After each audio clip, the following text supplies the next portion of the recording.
चलिए तो आज आपको मैं ले चलता हूँ उस बात से जहाँ कोर्स शुरू हुआ था और बात की गई थी 5 प्रश्न रोज़ की, लेकिन आज हम 15 प्रश्नों तक पहुँच गए हैं। रोज़ 15 प्रश्न पर चर्चा आज के लेक्चर में हुई है।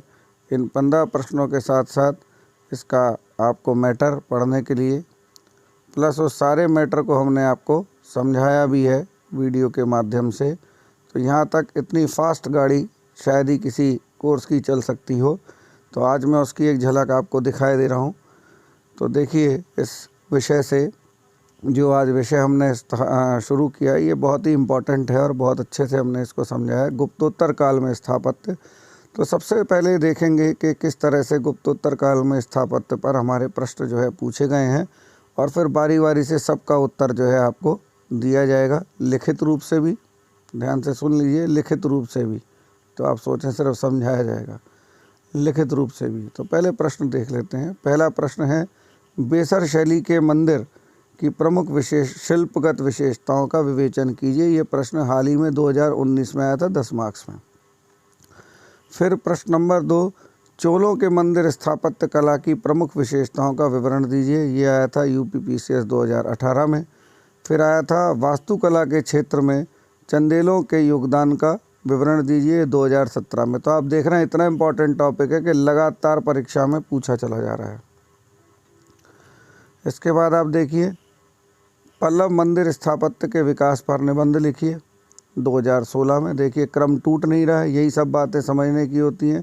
आप मोटा सा एक गड्ढा नोट्स का लेकर के बैठे हुए हो, उसमें से सब पढ़ने की कोशिश कर रहे हो। आप ये ध्यान नहीं दे रहे हो कि पहले क्या पढ़ना है, बाद में क्या पढ़ना है। आप पहले देखिए, और आप इसके बाद जान कर के ताज्जुब होंगे कि एक साल में तो पूरा एक प्रश्न ही, यानी 3 प्रश्न जो है इसी टॉपिक से पूछे गए। 3 प्रश्न, कुल 3।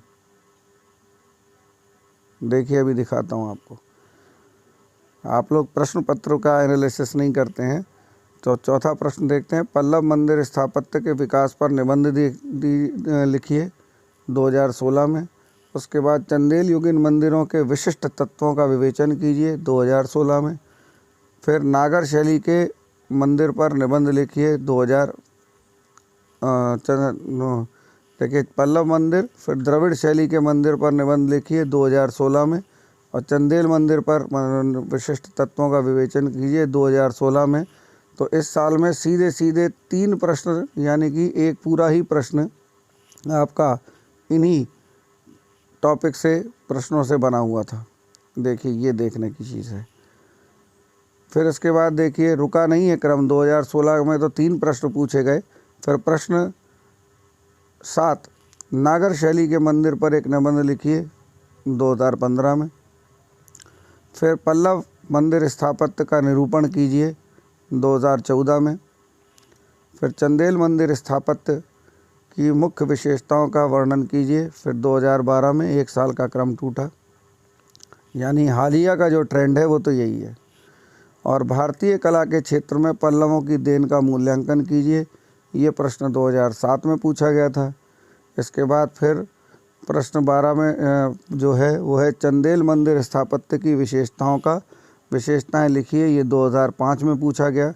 और इसके बाद कला और स्थापत्य के क्षेत्र में चोल राजाओं के अवदान का मूल्यांकन कीजिए। ये 2001 में। तो हम 2020 से काउंट करके चल रहे हैं, और पूरे आप देखेंगे कि यहाँ से लेकर के अब तक इस टॉपिक से मैंने पूरे 20 साल के प्रश्नों को आपके सामने उठा के रख दिया, और प्लस सबका उत्तर भी दूंगा समझा करके, और मैटर के साथ भी। ठीक है ना, उत्तर भी है और मैटर भी है, ऐसा नहीं है कि मैटर नहीं है।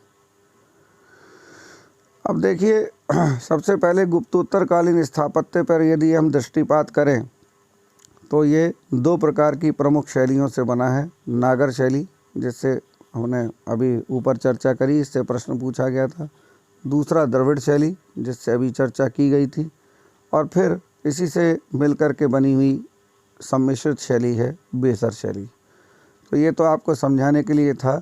और फिर नागर शैली के अंतर्गत ही और शैलियाँ आ जाती हैं, जैसे उड़ीसा के मंदिर। अब ये अभी तक ये प्रश्न पूछा नहीं गया, लेकिन ये प्रश्न पूछा जा सकता है। तो प्रश्न देखिए, प्रश्न नंबर 14वां नोट कीजिए। प्रश्न 14वां, उड़ीसा उड़ीसा के मंदिरों उड़ीसा के मंदिरों पर निबंध लिखिए। ये अभी तक आया नहीं है लेकिन एक्सपेक्टेड क्वेश्चन है। ठीक है, इसके बाद नागर शैली के ही दूसरा जो उदाहरण है वो है आपका चंदेल मंदिर। तो आप पीछे देख रहे हैं कि चंदेल मंदिरों से खूब क्वेश्चन बार बार पूछा गया है। तो इसके बाद आते हैं हम द्रविड़ शैली पर। तो द्रविड़ शैली में पल्लव शैली, इससे अभी आप देख रहे हैं कि खूब क्वेश्चन पूछा गया है। इसके बाद चोल, खूब क्वेश्चन पूछा गया है। और तीसरा है पांड्य। तो अब यहाँ से एक क्वेश्चन और नोट कीजिए, प्रश्न नंबर 15। देखिए कितने क्वेश्चन करा रहा हूँ। द्रविड़ शैली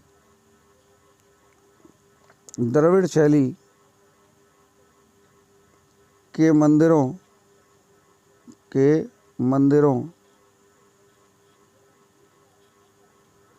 के विकास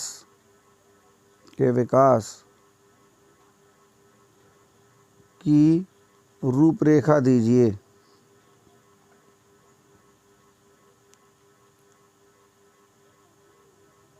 प्रश्न नंबर 15। एक प्रश्न और लिखिए, प्रश्न नंबर 16। नागर शैली तथा द्रविड़ शैली में अंतर लिखिए।